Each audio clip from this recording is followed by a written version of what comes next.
خلیفہ ہارون رشید کا دور تھا۔ مدارس اجاڑ ہونے لگے۔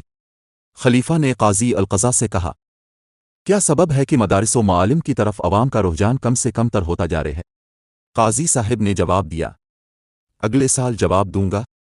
خلیفہ تڑپ کر بولے، سوال ابھی اور جواب سال بعد، سمجھ نہیں آئی بات؟ قاضی صاحب نے فرمایا، ہر سوال کی نوعیت مختلف ہوتی ہے، یہ ایسا سوال ہے جس کے جواب میں سال لگ جائے گا۔ وقت گزرنے لگا، اگلی عید آ گئی۔ عید کی امامت کے فرائض قاضی صاحب ادا کیا کرتے تھے۔ عوام و خواص سبھی عید کے دن عیدگاہ پہنچ گئے، مگر قاضی صاحب تشریف نہیں لائے۔ قاضی صاحب کو لینے کے لیے سرکاری نمائندے پہنچے، مگر قاضی صاحب نے انکار کر دیا کہ وہ عید کی نماز نہیں پڑھائیں گے۔ نمائندگان و کار پردازگان کے اصرار و منت سماجت پر قاضی صاحب نے فرمایا کہ میں پالکی میں جاؤں گا، مزید یہ کہ پالکی بھی خلیفہ وقت اٹھانے کے لیے آئے۔ وزراء و نمائندگان ششدر و انگشت بدنداں رہ گئے کہ یہ کیسا غیر معقول مطالبہ ہے، مگر قاضی صاحب ڈٹے رہے۔ مجبور نے خلیفہ کو اطلاع دی گئی۔ خلیفہ علم و علماء دوست انسان تھے، خود چل کر آ گئے۔ قاضی صاحب تشریف لائے، عید کی نماز ہو گئی۔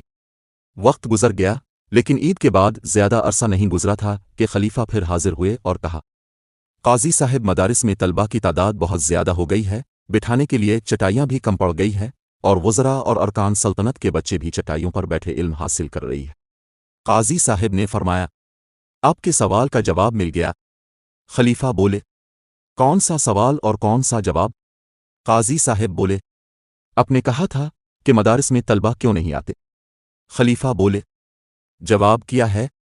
قاضی صاحب نے کہا، اب حاکم وقت ہے، اپنے ایک بار صاحب علم امام کو عزت دی ہے تو مدارس میں تعلیم حاصل کرنے والے اتنے آ گئے کہ بیٹھنے کی جگہ نہیں مل رہے۔ اگر اسی طرح ارباب علم و فضل کی توقیر کرو گے تو تبھی لوگ علم کی طرف آئیں گے۔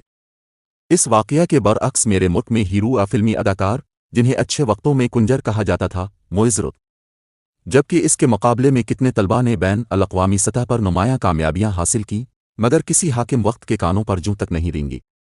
جب ملک و ملت کی خدمت پر رسوائی ملے، علم کے وارثوں کی بے توقیری ہوگی، جب اچھا ناچنے والوں کو ہیرو اور ہیروئن قرار دے کر قومی سطح کے اعزازات و ایوارڈز سے نوازا جائے گا، تو ملک میں گویے، میراثی، بھانڈ تو پیدا ہو سکتے ہیں، مگر کوئی غزالی، کوئی رازی، کوئی خالد بن ولید، کوئی ٹیپو سلطان، کوئی امام بخاری، امام مسلم نہیں ہوگا۔